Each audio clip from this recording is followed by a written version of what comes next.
The universe is not only stranger than we imagine, it is stranger than we can imagine. J.B.S. Haldane. These words, spoken by a renowned biologist, resonate deeply when we consider the enigmatic nature of consciousness. It is perhaps the most fundamental mystery we face as sentient beings, residing somewhere within us, yet seemingly intangible. How can this universe, composed of stardust and governed by physical laws, give rise to subjective experience, to the feeling of what it is like to be? The question of consciousness is not merely an academic exercise, it strikes at the heart of who we are and our place in the grand cosmic tapestry. If we are nothing more than biological machines, then our thoughts, emotions, and experiences are simply the product of electrochemical reactions.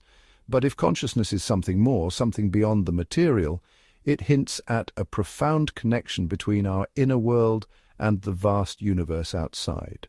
Defining consciousness is a bit like trying to catch lightning in a bottle, elusive and prone to slipping through our fingers just as we think we have grasped it. In simple terms, we might say that consciousness is the state of being aware of ourselves and the world around us. It is that inner voice narrating our experiences, the feeling of emotions like joy and sorrow, the awareness of our own existence. But this simple definition barely scratches the surface. Consciousness encompasses a vast spectrum of mental phenomena, from basic sensory perceptions to complex thoughts, emotions, and self-awareness. It's the difference between simply reacting to stimuli and experiencing the world subjectively with all its richness and depth. Proponents of consciousness as a real phenomenon point to the undeniable fact that we experience it directly. Every moment of our waking lives is imbued with subjective experience, a feeling of what it's like to be us. We don't merely process information, we feel, we perceive, we experience the world with a vividness that seems to transcend mere physical processes. Furthermore, our capacity for self-awareness strengthens the case for real consciousness. We are not merely aware of the world around us, but also of ourselves as distinct entities experiencing that world. This ability to reflect upon ourselves, to think about our own thinking, suggests a level of mental complexity that seems difficult to explain through purely materialistic means. On the other side of the debate are those who argue that consciousness is an illusion, a kind of trick of the brain. This perspective, often associated with materialism, posits that consciousness is nothing more than the byproduct of complex neural activity in the brain. The illusionists argue that, just as a magician can create the illusion of a rabbit appearing from a hat, our brains create the illusion of a conscious self experiencing the world. They contend that what we perceive as consciousness is simply the result of electrochemical signals zipping through neural networks, creating a convincing but ultimately illusory sense of self. This view is supported by the fact that alterations in brain chemistry, through drugs or injury, can profoundly alter our conscious experience. This suggests a strong link between brain states and consciousness, leading some to conclude that consciousness is nothing more than a product of those physical processes. Neuroscience has made significant strides in understanding the biological basis of consciousness. Through brain imaging techniques like fMRI, scientists can observe which areas of the brain light up when we engage in various conscious activities, such as perceiving objects, experiencing emotions, or retrieving memories.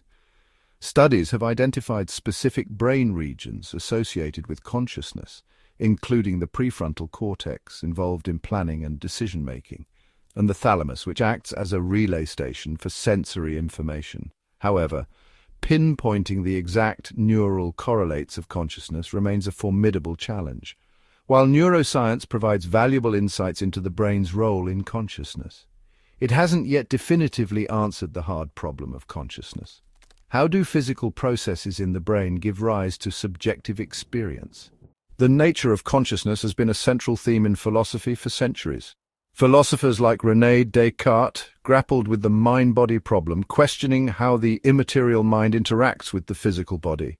Descartes' famous declaration, "Cogito ergo sum," I think, therefore I am, emphasized the primacy of conscious thought as proof of existence. Other philosophical perspectives offer different interpretations of consciousness.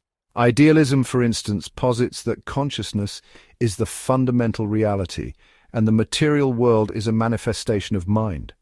Panpsychism, on the other hand, suggests that consciousness is a fundamental property of the universe, present in all things, from humans to rocks and stars. While philosophy may not provide definitive answers, it offers valuable frameworks for thinking about consciousness and its relationship to the material world. The debate over whether consciousness is real or an illusion is likely to continue for many years to come. The lack of a clear consensus among scientists and philosophers highlights the profound complexity of this issue. Those who believe in the reality of consciousness point to the undeniable fact of subjective experience, the feeling of what it's like to be. They argue that this inner world of thoughts, emotions, and sensations cannot simply be reduced to neural firings in the brain. Conversely, those who see consciousness as an illusion emphasize the strong correlation between brain states and conscious experience.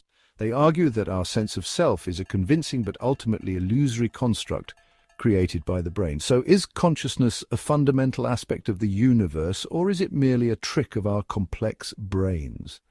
Perhaps the answer lies somewhere in between, in a realm where the material and the immaterial intersect, where the laws of physics meet the mystery of subjective experience. As we continue to explore the universe within and the universe without, we may one day unlock the secrets of this most enduring enigma.